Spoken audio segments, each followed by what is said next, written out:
The doorbell chimed before she could say anything, and he hurried to the door. He swung the door open and saw a very attractive black couple standing there. He greeted them politely but not warmly. Bill watched Tasha as she entered.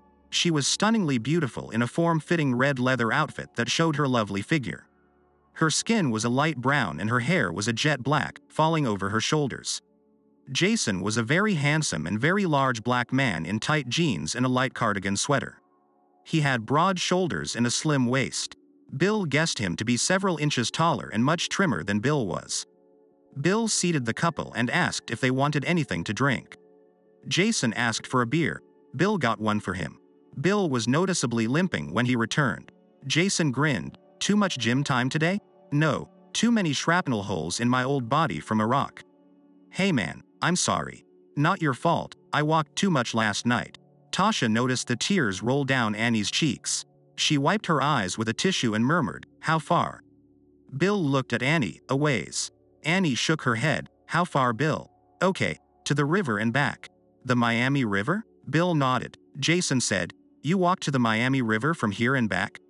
"That has to be 12 or 15 miles each way." "I don't know. It did take a while. I had some serious thinking to do." He looked at Annie, then looked at Jason.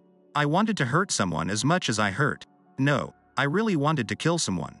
Annie buried her face in her hands. Her shoulders heaved as she silently sobbed. Tasha said, "Did you work through your anger?" "Yes. I have it under control now and know that it would kill me to leave Annie. I hate what she did and I will never trust her again. I don't know that I can ever totally forgive her either. She broke my heart. My happiness is not a factor. My concern is the welfare of our children. I am resolved to endure this sham of a marriage until my children are grown." Tasha said, "Bill, that is a terrible burden for anyone to have to bear. I guess you know I am a psychologist and a marriage counselor. I have a plan that might ease your mind and may possibly allow you to find some forgiveness in your heart. Are you interested?" "Hell yes. What do you have in mind?" Tasha smiled at Bill. "Revenge. You mean getting even? That would take years." "Yes, I know that. I think I read both of our spouses correctly. I think they both truly love each of us. I have no fault with the fact that they were lovers long before they met us. I think they had bonded more strongly than they realized. I do not believe they are in love, but they are best buddies. They give each other support and comfort through you know what. Maybe we should call them buddies. I think they know they will have to give up the things they cherish most if they want to continue this affair. I believe they are not willing to do that." Tasha looked at Bill. "I believe they need to feel the way you and I feel because of what they did. I want to show them how that feels. I want them to feel the pain and despair you feel when the person you love betrays you." Bill looked at Tasha. He looked at Annie and Jason. His eyes narrowed. He looked back to Tasha. "Tasha, you are very beautiful. Would you consider starting right now, with me?" "Yes, I think it would be appropriate that we do it together. We may find that we want it to be a long-term relationship." Bill smiled and walked to Tasha and held out his hands. She took his hands and Bill lifted her into his arms. He kissed her passionately. Annie and Jason could see the kiss. Jason stood with his fists clenched. Tasha saw him and said calmly, "The alternative is an immediate divorce. That is not what I want. I believe this may save our marriages. Sit down." Jason sat immediately. Tasha looked at Bill. "Can we trust these two alone together? That would appear to be foolish. They would probably be having fun together before the door is fully closed. Right? Oh, wait. We have a security system network of recorded cameras. There is complete coverage of the whole interior of the house. We will know if anything happens. We will have a recording of our tryst if we feel that we need to make them watch. We have a guest suite we can use. I can't bring myself to do it in our bed. That is too much if Annie and I are to stay married." Tasha said, "I agree. I believe the affair lasted about 4 years after we were all married. At 12 or 14 times a year, that is 48 to 56 times. Call it 50 times. What do you think? How many times do you think it will take to get even?" Bill looked at Anne. Annie told me they had a total of about 20 times. Jason said, "That's correct. Mostly we just met and talked at the coffee shop. We only kissed 3 times that I can remember. Her kisses were special. She didn't let me kiss her very often." Both Bill and Tasha stared at Jason. They looked at each other. Bill said, "I think 10 times would be sufficient to teach them how it feels. After all, we have only suffered since we discovered they were cheating on the fools who trusted them. Tasha looked at her husband. We will start with 10 and we can adjust that according to how effective we feel the punishment is working. Annie jumped up. No, I never lied to Bill except by omission. We cancelled far more times than we met because I refused to lie to Bill. We only met when Bill was out on customer calls or out of town and he didn't know I went out for an hour or so. Tasha looked at Jason. He stared back at her. He sighed. I lied to you sometimes, not very much though. Annie got on my case real hard if she found out about it. He turned and looked at Bill. Bill, Annie loves you more than you can possibly know. She worships you. All she talks about is how wonderful you are and how lucky she is to have you. She always made sure I knew you were number one in her life. Maybe even ahead of her kids who she adores too. I believe she loves me too, but in a different way. She somehow feels responsible for me. She needs me some way or another. The thing was just an old habit I really loved. It was different, like a forbidden treasure I could only touch now and then. He looked at Tasha. Honey, our life was entirely separate. My love for you is different. I can't explain it. Annie and I were together before I ever met you. We loved each other, but we were never in love. We took comfort and support from each other. I can't explain it very well, but I never really felt like I was cheating on you. I can't explain it. I am terribly sorry. I never meant to hurt anyone. I see how I hurt a bunch of people I love and admire. I sincerely hate what I did. Annie looked at Jason. It is just as much my fault as it is yours. I have no excuse either. I guess I feel a lot like you do. I know you love Tasha. I know you have told me 100 times that you could not live without her. Why we did this is something I cannot understand. Tasha looked at Bill. I think we have all the rules in place as to what you and I will do. She looked at Annie, then at Jason, and said, assuming both of you want to remain married to your spouse, it must be understood that there can never be any contact between you again. I believe the bond between the two of you is very strong, so I will make an exception. At your request, no more than once a month we can all meet together so you can talk and see each other. By see, I mean just that, see and talk and nothing else. That is if Bill will agree to that. Bill looked very serious. I have reservations about that.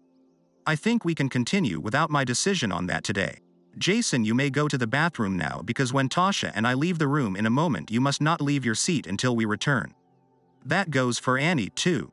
Jason stood and Bill showed him the bathroom. Annie headed for the master bath.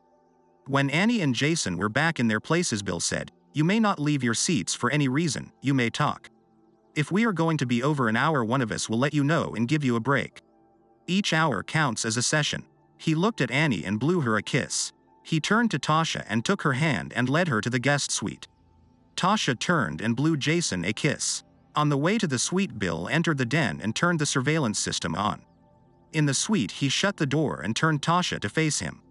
You know we don't have to do anything. They will believe we are doing this. Tasha nodded and said, I like you a lot. You are a very honorable and honest man. I respect you very much, but I honestly believe we have to do what we told them we were going to do for it to work. We have to know in our hearts and minds that they have been punished. So yes, I am ready. Are you willing? Yes. I need some sort of closure to this mess. I hope this gives me that. Bill pulled her to him and kissed her with a rapidly growing passion. He felt her hand. His hand slipped down. Bill unbuttoned her red leather jacket. She kicked off her high heels and shoved the pile of clothes away. He was grinning. Tasha, you are beautiful. Tasha smiled back. You are in better shape than I expected after all your wounds. In fact, you look great. She watched him as she slowly moved to the bed. She moved to the center of the bed and patted the bed beside her. Next, Bill slipped down. Her eyes flew open and she laughed joyously. I wasn't expecting that. I love it. I am so ready right now. She was enjoying watching a film with him more than she expected. In the living room, Annie looked at Jason's wide eyes. Bill is not hurting her. He is so damned good. He knows exactly what a woman loves. I have never had anyone near as good in watching movies as he is. Tears flowed down her cheeks as she sobbed.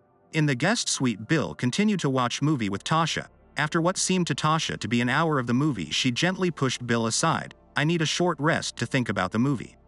I can't believe Annie can watch movies for very long. Bill laughed. After a while, Annie likes watching movies. She smiled at him. I felt I was about to have more excitement than my system could handle. I have never felt that way before. I didn't know how to handle it. Do you mean that Jason doesn't watch movies with you? Annie told me today that Jason is big movie enjoyer. Honey, it is not necessarily better. He is not very careful, he can hurt you, and I do love the way he loves me, but you, wow, you are different, a lot different. Perhaps it is because I watched movie with just Jason for years. But I really don't think so. Now I am dying to watch another movie. Okay, let me choose the movie now. That movie is really interesting. In the other room, Annie looked at Jason, a question in her eyes. Jason said, she is probably choosing a movie, she is the best at that. Jason looked at his watch. It seems like they have been at it for hours, but it has only been 45 minutes. I can't take much more of this. They heard another scream. Jason jumped up. Annie snapped, sit down. Suffer with me. This is killing me, but we deserve every second of this. Then there was silence. They heard scream. Yes, yes. Then there was a long silence. They heard the guest suite door open. Tasha and Bill walked in the room. Bill had his arm tightly around Tasha. Tasha pulled away and walked to Annie. She looked down at Annie. You are crazy. Your husband is magnificent. Jason rose and Tasha kissed him on the cheek. She looked at Bill. Pick me up about 6 tomorrow evening. Tasha looked at Jason. You will be babysitting. Supper will be ready for you and the kids. Problem? No dear, no problem. Bill looked at Annie. You? No, dear. Sniff. No problem. Bill showed the Cabots to the door and returned. Bill smiled softly at Annie. Do you want to talk about it? A little. I don't want any details. Is she much better than I am? No. Am I going to lose you to her? I don't think so. You don't know? Yes, I know. Will you tell me? Not now. Not until I am sure. She is a very beautiful woman who is really talented. Annie jumped up and ran from the room. He could hear her sobs before she closed the bedroom door. He looked off into space with tears coursing down his cheeks. Bill fought mightily against his desire to run and hold and comfort her. He made himself think of all the things he thought about on his long walk the night before. He thought of all the possibilities that ran through his imagination on that walk. He gritted his teeth and remained seated in his chair. He heard his computer in the den beep. He thought he knew who it was, Tasha. He went to the computer. He was right. He was greeted by a text message. Bill, everything okay? Jason very upset. One minimum mad, then scared. I think it working. Tasha, hi girl. Same here. Mine crying heart out now. Asked how good it was. Couldn't tell her. I still love her to death. I want go to her. Want. I hope it working. See ya tomorrow night. Bill. The next day was Sunday and Annie and Bill went to her parents for breakfast and to pick up their children. Anne was calm and pleasant. Bill expected Annie to bring up the situation that morning, but she didn't mention it. She did discuss normal things about the children and about her work. Then she looked at Bill. Do you want another one? Bill looked at he blankly. Another what? Another baby. Silly. What else? Do you want one? Yes, I think so. Bill looked at her. You must love him a lot. You said you didn't want any more with me. The only man who will ever touch me again is you, my husband, only you. I thought another baby might bring us back together as a family. That is the most important thing in my life right now. Bill looked at her. She was dressed in a lovely flower print dress, knee-length, with a scoop neck and peasant sleeves. She wore white sandals and carried her white hat and gloves to wear to church after breakfast. She looked adorable. A tear ran down his cheek. He said a little prayer that the steeple would not fall off the church when the two of them entered the door. Bill glanced at Annie and told her of his prayer. She was silent. He glanced at her again. He saw her lips quivering and thought she was ready to cry until he saw corners of her lips were turned up a tiny bit. She was stifling a laugh. The children, John and Sally, were happy to see them and had to tell them everything that they had done with Grandpop and Nama. Annie was proud of how well behaved the kids were at breakfast and in church. Make sure to like this video if you want the next part of the story.